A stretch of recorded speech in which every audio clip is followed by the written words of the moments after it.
Generation Zero is the kind of game you get when you try to chase a trend, but think changing one aspect will equal being unique.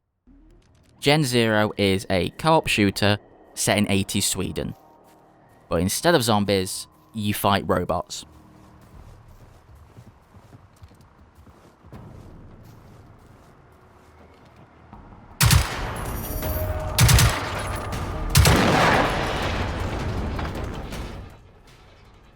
Outside of that, you've played this game before.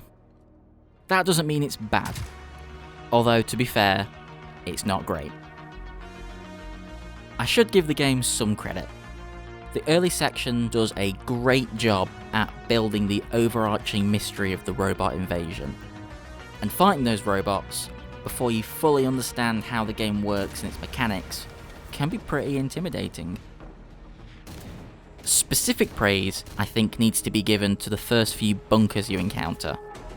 Not knowing what to expect as you tentatively step deeper and deeper into the maze-like design of an underground base is by far the game's highest point. Unfortunately, from there, Generation Zero starts to lose its charm. You'll soon realise that the many bunkers, as well as all of the side quests that promise to conclude with finding other human survivors, never come through. Once you know that every mission will end with finding corpses and some generic loot that's not much different from what you got last time, you start to lose interest in the story. Only telling a narrative through journal entries and environments will always be an intriguing concept, but in Gen Zero, the story is always the same. Adding to that feeling of pointlessness, after your first death, you might be worried about the consequences.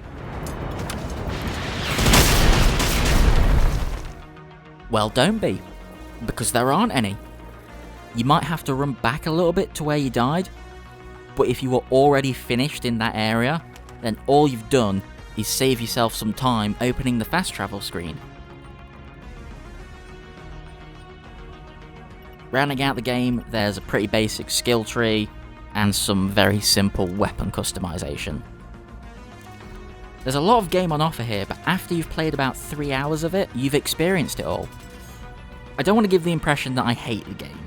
Far from it. It does a lot well. The gunplay, while not the best, works exactly as it needs to. There's a good variety of weapons, none of them feel particularly useless. And visually, Generation Zero can be downright gorgeous at times. But those visuals can be marred by a bounty of glitches and bugs that plague the game.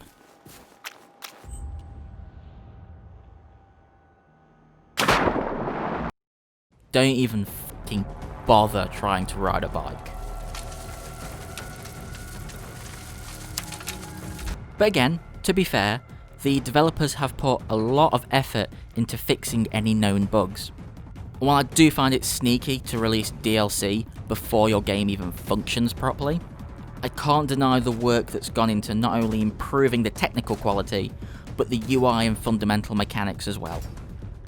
It's still a mess, it's just that mess is a little bit better now. I want to talk more about the game, but anything I say can be summarised with, it's fine, nothing special. And £30 is a steep asking price for something that isn't special. If you come across Generation Zero in a sale, then there's no reason that I can think of to not get it and spend a short weekend wasting your time with it. That being said, you're not missing out by giving it a miss.